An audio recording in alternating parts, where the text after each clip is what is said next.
Hello YouTube, and today I have a video for you guys on AtWar on walling. We're going to be starting with Russia Central with the strategy Blitzkrieg simply because it is the easiest to show all of the walling, but you do not need a special strategy for walling. Now let's just go right in with the mechanics of a wall. A wall is usually used by players to deny an opponent from an objective for a turn or multiple turns. Infantry do get +1 when they're in walls, at least in basic games. And walls get destroyed when one unit hits them. If the units in the wall is destroyed, the units destroying them are in the middle of the wall. If the wall does not get destroyed, the wall still gets broken. The units would just be broken up, sort of like this. Enemies at war cannot pass your walls. Without that, let's also go into the mechanics of how to make a wall. To make a wall, you need to make a minimum of one range distance in between your units, or a maximum of 2 range distance. So this would be around 1 minimum range, and this would be around 2. There is a strategy that does allow you to, or not strategy, but upgrade that does allow you to lengthen the amount of length of the walls you can make, and I believe there's a strategy coming up. I'm not sure if it has anything to do with the walls. There are 3 types of walls that I would consider. There are city walls, big walls, and strategic walls, and I'm going to be explaining them in that order. You really want to be able to master and differentiate the difference between city and big walls, or at least when to use them and how to use them, as walls are very big in unit management, which I will be explaining next AtWar video. So let's go right in. City walls used to protect your city. You want to be mastering the triangle wall, and this is the most basic wall and one of the best walls to master, if anything, because this triangle wall right here in the middle here does not allow your opponents to get through to your city. This is the first wall I actually explained on the tutorial, and this wall is actually very good because you're denying your opponent from the objective that is a city. A city is very big and pretty explanatory on why you would want to protect it. The second type of city wall you have is one I use, pretty uncommon. It's kind of very energy, takes a lot of resource, and if you have to spend a lot of vital units to make it, I wouldn't consider it. What we're gonna have is the circle or palace wall. Basically, the circle wall is pretty self-explanatory. You encircle your city, and there kind of are 2 types of circle walls, being the big wall and the small one. The small one is the one where you're going to be wanting to protect either your inner city, so if a unit comes and attacks your inner city walls, then you still have that circle wall because your wall's just destroyed the unit attacking it.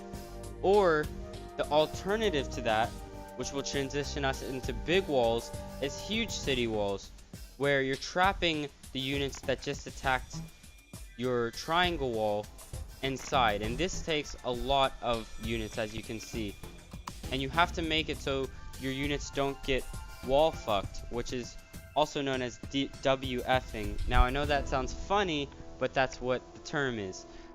WFing is basically what your opponents might use, and you can use to stop your opponent from walling.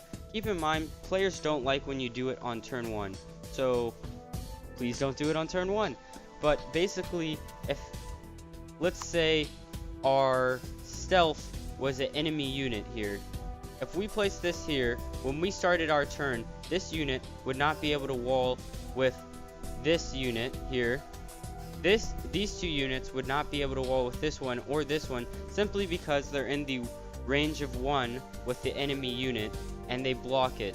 So it looks something similar to this, except for the two units would not be together. They would still be spread. WFing is mainly something you also have to think about playing around when you are walling, especially if you're focusing a lot on walling. You have your big walls, which are everything that is to cover or control an area. You see these a lot mainly in scenarios.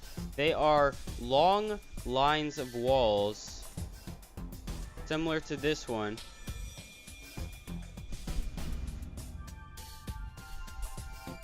In which you're going to be covering an area. For example, if there was an enemy player on the side of Russia Volga, they wouldn't be able to get to my city. And you pair these up with city walls and all the other types of walls, and you start to see that defense is pretty big on how well you can wall. Now, the problem with big walls is they do take a lot of units, so you have to be able to use those units efficiently, and that's why you don't see many big walls. There are also stuff called cluster walls. I would consider these big walls, and while they look good and occasionally, like 1% of the time, you can pull them off, as I will show here in a second, they're not good. And as I'm showing right now, or should be showing right now, is that cluster walls, if you look at the walls closely and you're a good player, you can basically get to the enemy city in 1 to 2 turns, or even the first wall you breaks a direct line to the enemy city. And cluster walls are just not good because it's easy to get through them, and they are not very efficient. You could use the same amount of units to make walls that are efficient, like the circle walls, which can actually be stacked if used correctly. You also have the sea walls, and I'll have to take a enemy city over here, and let's do that. Now, when people talk about sea walls, they usually talk about literal walls made from 2 boats. In that case, we take these destroyers, same rules apply, 1 to 2 range, and you have a seawall. You also have the transports,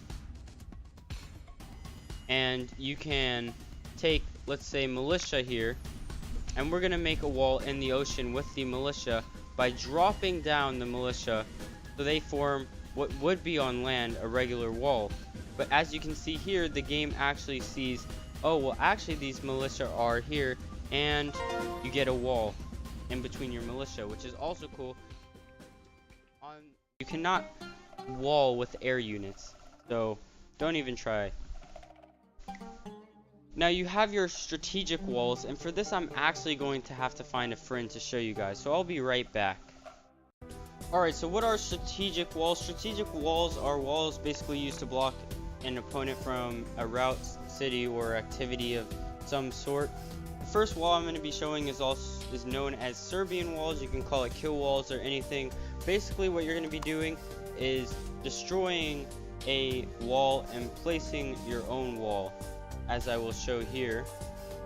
Basically what you would do is you would get enough tanks here to essentially destroy both sides of the opponent's wall, and then you can place your own. In this case, I'm going to remove my wall here, and you'll see what happens is his wall gets destroyed and mine just gets started.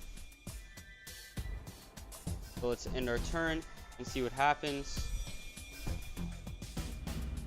Okay, so basically what happens, as you can see here, is the wall is destroyed and you'll have a wall. I kind of messed up here, and I don't believe I placed the other unit far away enough from the other units being attacked, but as you can see, our tanks are here in the middle and you'd have a wall here. The next wall we have is the re-wall, which is basically removing your wall and placing another one here, in a second that I will set up. Alright, so basically what re-walling is removing your wall and placing another one. Here I have a wall here, and re-walling is great for buying time. I don't know if it's really accepted. What you want to do is essentially move your wall, probably not out this far, and there you go, and then you want to make a new wall.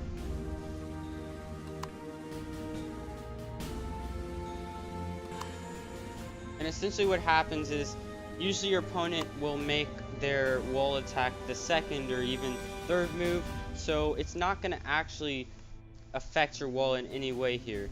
And as you can see, the opponent has now attacked this wall and have actually bought time here.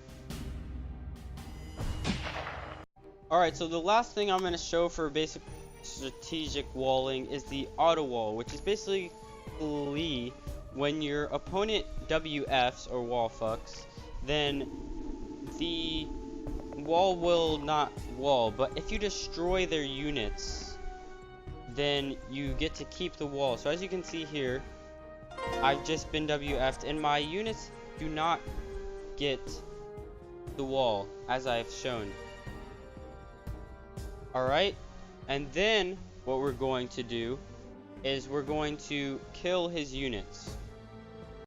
Alright, and now as you can see, I've destroyed this WF unit and we have our wall. Hooray! So thank you for watching this video, and I hope you guys use these walling tips in your games to make yourself a better player. I would actually like to thank Google Chrome and my friend Tristan Martel for helping me make this video.